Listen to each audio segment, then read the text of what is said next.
ಮೇ 10, 2026 ತಮಿಳುನಾಡಿನ ರಾಜಕೀಯ ರಂಗದಲ್ಲಿ ಐತಿಹಾಸಿಕ ದಿನ. ದಳಪತಿ ವಿಜಯ್ ನೂತನ ಮುಖ್ಯಮಂತ್ರಿಯಾಗಿ ಅಧಿಕಾರ ಸ್ವೀಕಾರ.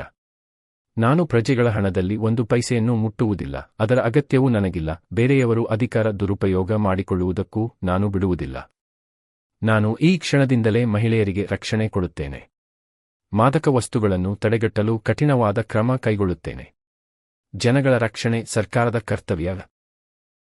ನನ್ನನ್ನು ಅವಮಾನ ಮಾಡಿದವರೇ ಇರಬಹುದು, ನನಗೆ ಕಷ್ಟ ಕೊಟ್ಟವರೇ ಇರಬಹುದು, ಸ್ನೇಹಿತರಾಗಲಿ ವೈರಿಗಳೇ ಆಗಲಿ, ಎಲ್ಲ 8 ಕೋಟಿ ಪ್ರಜೆಗಳು ನಮ್ಮವರೇ ಅಲ್ಲವೇ?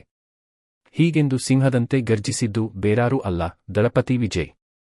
ಸಿ. ಜೋಸೆಫ್ ವಿಜಯ್ ಆದ ನಾನು ಪ್ರಜ್ಞಾಪೂರ್ವಕವಾಗಿ ಅಧಿಕಾರ ನಿರ್ವಹಿಸುತ್ತೇನೆ ಎಂದು ಆ ಭಗವಂತನ ಮೇಲೆ ಪ್ರಮಾಣ ಮಾಡಿ ತಮಿಳುನಾಡಿನ ಮುಖ್ಯಮಂತ್ರಿಯಾಗಿ ಅಧಿಕಾರ ಸ್ವೀಕರಿಸುತ್ತೇನೆ ಎಂದು ದಳಪತಿ ವಿಜಯ್ ಅತ್ಯಂತ ವಿಶ್ವಾಸದಿಂದ, ಬಹಳ ಹೆಮ್ಮೆಯಿಂದ, ಅಷ್ಟೇ ಉತ್ಸಾಹದಿಂದ ನುಡಿದರು.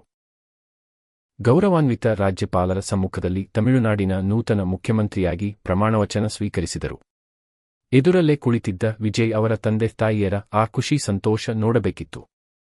ತಂದೆ ನಿರ್ದೇಶಕರಾದ ಎಸ್. ಎ. ಚಂದ್ರಶೇಖರ್ ಅವರು ಧನ್ಯತೆಯಿಂದ ಭಗವಂತನಿಗೆ ಕೈ ಮುಗಿದ ಆ ದೃಶ್ಯವನ್ನು ನೀವು ನೋಡಬೇಕಿತ್ತು.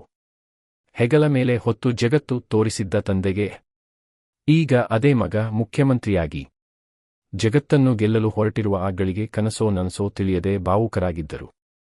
ಅವರ ಕಣ್ಣಂಚುಗಳು ಒದ್ದೆಯಾಗಿದ್ದವು. ವಿಜಯ್ ಅವರ ಗೆಲುವು ನೋಡಿ, ಈ ಸಾಧನೆ ನೋಡಿ ನಟಿ ತ್ರಿಷಾ ಅವರ ಆನಂದದಿಂದ ತೇಲಿ ಹೋಗಿದ್ದರು. ಏನೇ ಆದರೂ ತಮಿಳುನಾಡಿನ ರಾಜಕೀಯ ಚರಿತ್ರೆಯಲ್ಲೇ ಬಿರುಗಾಳಿಯಂತೆ ನುಗ್ಗಿ ಯಾರೂ ಊಹಿಸಿದ ರೀತಿಯಲ್ಲಿ ವಿಜಯ್ ಗೆದ್ದು ಬಂದದ್ದೇ ಒಂದು ಮಿರ್ಯಾಕಲ್. ಇದು ನಿಜವಾಗಿಯೂ ಗಿಲ್ಲಿ ವಿಜಯ್ ಕ್ರಾಂತಿ, ವಿಶಲ್ ಗುರುತಿನ ಕ್ರಾಂತಿ. 108 ಸೀಟುಗಳನ್ನು ಗೆದ್ದ ಮೇಲೂ ಎದುರಾದ ಸವಾಲುಗಳು, ವಿಜಯ್ ಸದ್ದು ಗದ್ದಲ ಇಲ್ಲದೆ ಎಲ್ಲವನ್ನೂ ನಿಭಾಯಿಸಿದ ರೀತಿಯೇ ಒಂದು ಅಚ್ಚರಿ. ಮೇ 10, ಭಾನುವಾರ 2026ನೇ ಇಸವಿಯ ದಿನ ವಿಜಯ್ ತಮಿಳುನಾಡಿನ ಸಿಎಂ ಆದರು.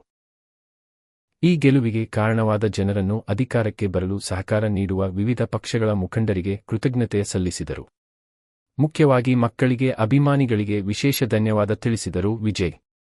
ಅದೇ ದಿನ ತಮ್ಮ ಮುಖ್ಯಮಂತ್ರಿಯ ಕುರ್ಚಿಯಲ್ಲಿ ಕುಳಿತರು. ಫೈಲುಗಳನ್ನು ಪರಿಶೀಲನೆ ಮಾಡಿದರು.